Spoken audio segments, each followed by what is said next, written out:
berita yang berhubungan dengan politik, yang menyangkut-nyangkutkan, yang membawa-bawa, yang menarik-narik, yang menjerumuskan gereja.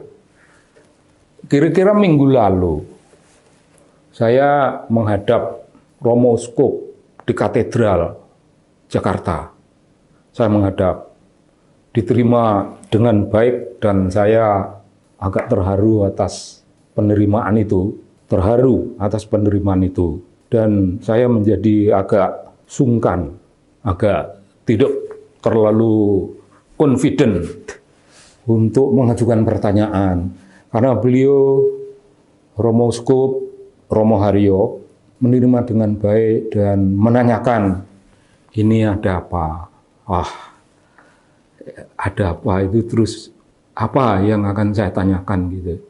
Yang pertama-tama saya nyatakan bahwa saya tidak ingin menambah ruwet Romo Uskup, tidak ingin menambah ruwet Romo atas peristiwa yang tempo hari, peristiwa yang membuat Romo terbawa-bawa. Saya hanya ingin bertanya, moga-moga ini tidak nambah ruwet.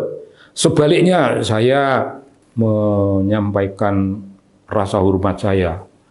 Di agama Protestan, saya punya sahabat-sahabat, tadi salah satu saya sebut, tapi ada nama yang lain, seperti Bung Tony Waworuntu, ya, saya sebutkanlah pada beliau.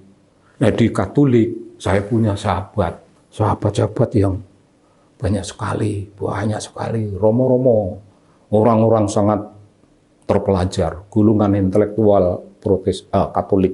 Bahkan yang terdekat itu Romo Mangun,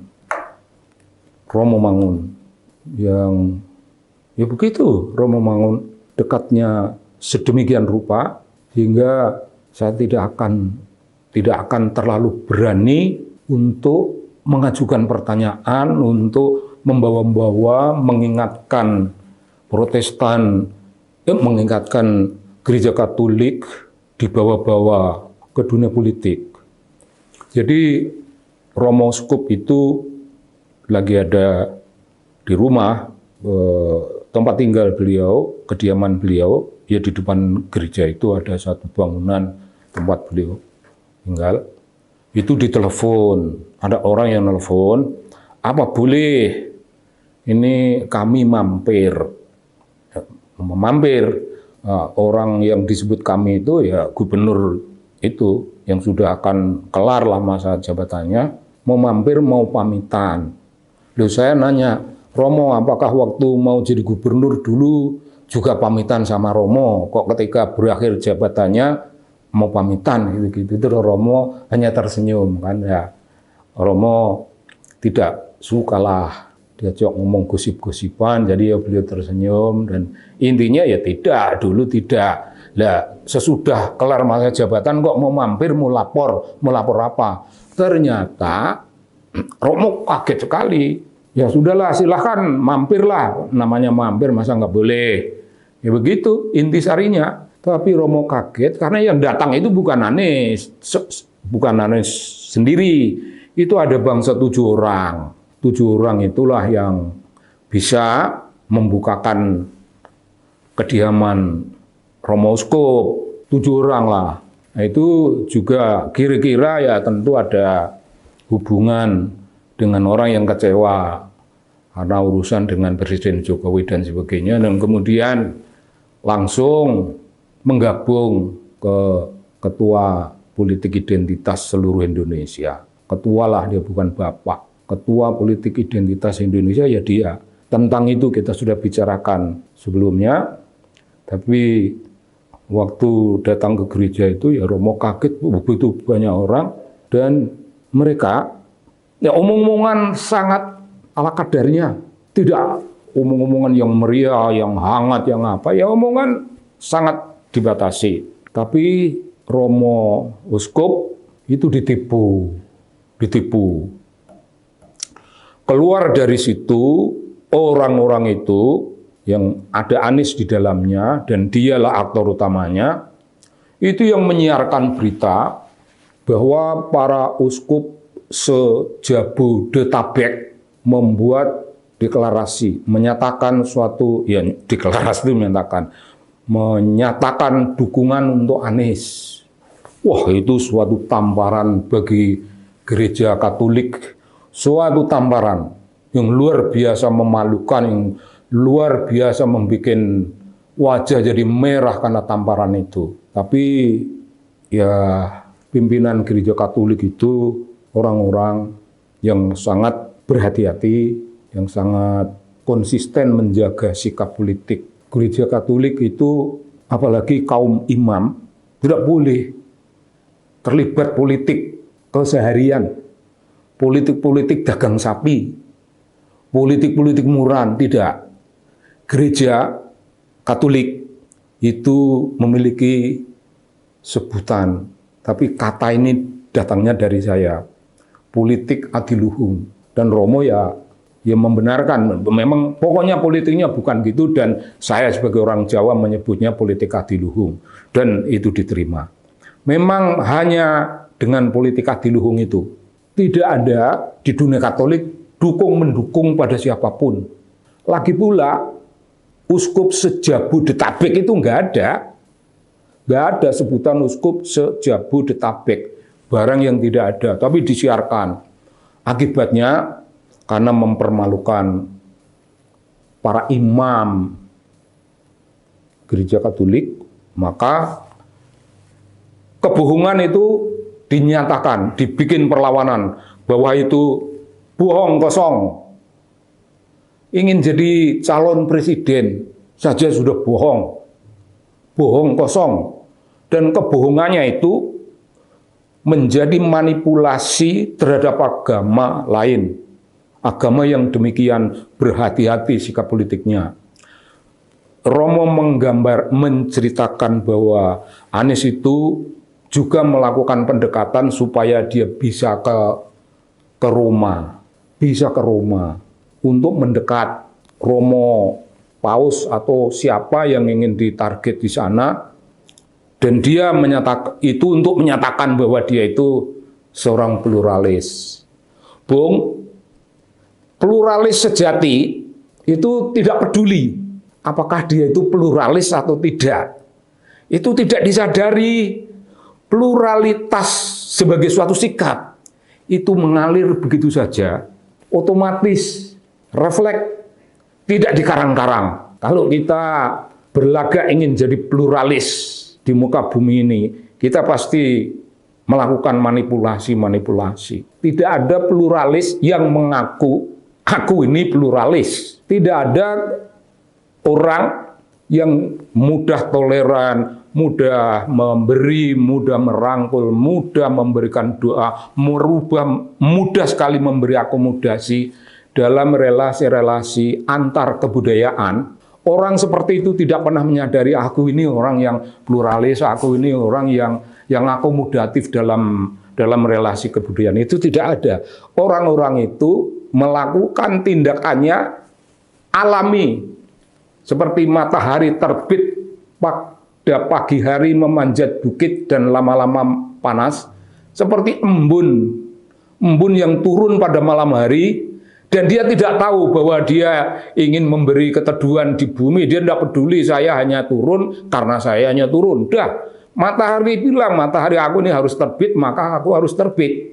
Konsekuensi dari terbitnya untuk apa? Tidak, karena dia alami. Tapi banyak orang yang merasa dirinya pluralis, yang merasa dirinya itu akomodatif terhadap sesama, tapi itu mulut-mulut bocor dalam dunia politik. Politik busuk, sebusuk-busuknya. Pluralis sejati tidak pernah mengaku pluralis. Kalau ditarik di perkara yang agak lebih tinggi lah, lebih religius, kaitannya dengan perilaku kaum sufi. Saya kira kaum sufi itu tidak pernah menyadari bahwa dia itu sufi. Aku ini sufi. Enggak. Apakah dia sufi, ya disebut sufi, mau disebut apa dengan sebutan apapun, Dia nggak peduli, dia pedulinya ini bahwa aku ini punya hati nurani yang baik dan tindakan-tindakanku itu yang berupa kebaikan terus-menerus menanam kebaikan. Itu panggilan hati yang dilaksanakan tanpa perhitungan-perhitungan politik, tanpa mencari keuntungan, tanpa meminta supaya orang keplok, supaya orang menyanjung dia, tidak. Tapi Anies melakukan itu dan kebohongannya sudah dibantah oleh dunia Katolik. Dan satu lagi, kebohongan yang disiarkan di YouTube itu Gereja Katolik sudah mendekati YouTube dan minta itu dicabut. Tuntas, sangat tuntas. Itu kelakuannya mendekati Dubes Vatikan. Mau minta ke Vatikan. Enggak boleh. Vatikan enggak membolehkan. Enggak bisa ke sono. Kalau Vatikan lalai, maka dia sudah sampai di Vatikan dan minta dukungan Vatikan. Ya, gimana orang macam begini? Ya lalu saya ngomong-ngomongan dengan Romo Uskup sekedar untuk menunjukkan ini, sekedar untuk mendengar bagaimana Gereja Katolik. Gereja Katolik itu punya sikap politik berbeda dari kebanyakan kelompok-kelompok. Ada instruksi atau barangkali itu yang disebut surat gembala, instruksi dari kalangan imam-imam, kalangan elitnya Katolik kepada kaum awam. Kaum awam diberitahu nanti ada pemilu yang harus dipilih, tidak menyebut siapapun namanya, tidak mendukung siapapun, dan tidak mendengki siapapun, tapi ada keputusan yang akan kita pilih dalam pemilu yang akan datang itu calon yang memiliki kriterium begini. Nah, kriterium itu yang boleh dipilih. Di luar itu, ya wallahu alam, kalau ada yang tetap milih di luar itu, karena juga Romo Uskup barangkali nggak bisa mengontrol orang satu persatu, tapi bahwa ada anjuran hati-hati memilih. Saya tidak bertanya, dan kalau ditanya pun Romo juga mungkin kan karena tidak ingin menunjukkan kedengkian, tidak ingin menunjukkan ketidaksukaan dan sejenisnya, maka Romo mungkin tidak menjawab. Tapi saya mengarang sendiri di depan beliau, saya mengarang dalam hati, barangkali kira-kira kalau orang yang menunjukkan egoisme yang begitu besar, keserakahan yang begitu besar, dan langsung punya rasa dengki kepada Katolik, pasti itu tidak akan dipilih. Pasti tidak akan dipilih. Kalau saya boleh menyampaikan sesuatu ya, terhadap orang seperti itu, kalau pipi kiri saya mau ditampar, maka saya sudah tampar pipinya kiri kanan. Jadi saya tidak semurah hati orang-orang suci.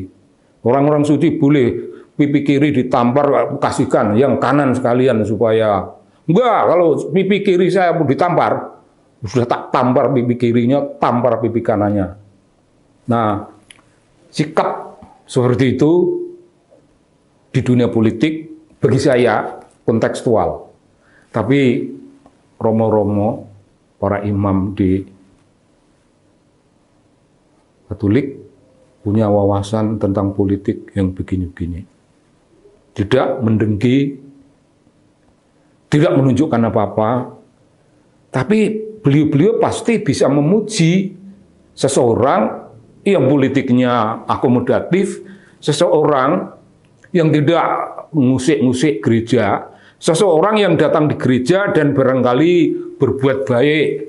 Ya orang kayak gitu nampak dalam persahabatan Gus Dur almarhum dengan Romo Mangun, persahabatan Gus Dur dengan romo-romo uskup yang lain, Gus Dur dengan kelompok-kelompok agama-agama yang lain, dengan komunitas-komunitas lain.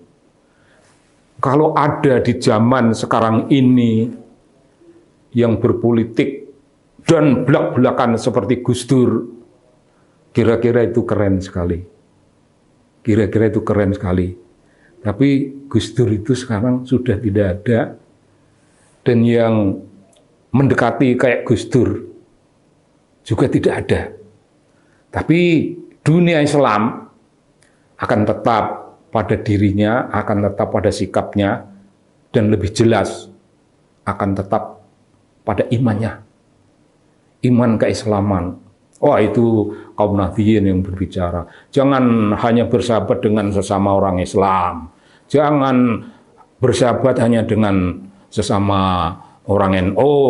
Jangan bersahabat hanya sesama orang Indonesia. Bersahabatlah dengan sesama manusia. Sesama manusia, tidak peduli agamanya apa, tidak peduli etnisnya apa, tidak peduli kebangsaannya apa, bersahabat dengan sesama manusia. Saya suka mengamati agak mendalam dunia sastra. Orang yang bicara seperti itu mirip karakter dunia sastra. Karakter tertingginya, sastra juga punya karakter yang tidak tinggi, punya karakter yang tidak luhur. Tapi ini politik yang luhur.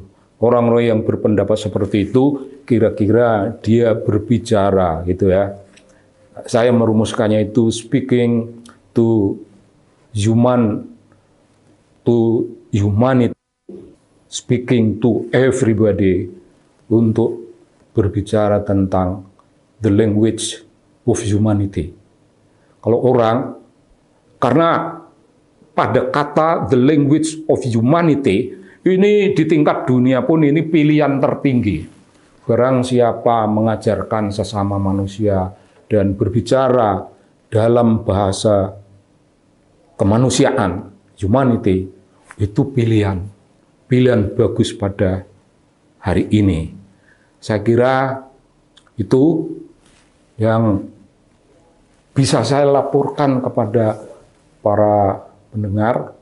Untuk kita seluruh bangsa Indonesia, saya akan mendoakan Katolik, romo-romo, para imam, dan jamaahnya sehat walafiat, tidak tertipu-tipu oleh politik yang bukan-bukan. Nah, kita ingin mengelem relasi-relasi kita itu dengan lem yang terkuat, lem kemanusiaan. Dan kalau itu yang terjadi, maka saya ingin jangan ada orang yang percaya kepada Anies dalam hubungan dengan sikapnya bahwa dia golongan pluralis. Orang pluralis yang menyadari dirinya pluralis, bukan pluralis. Terima kasih.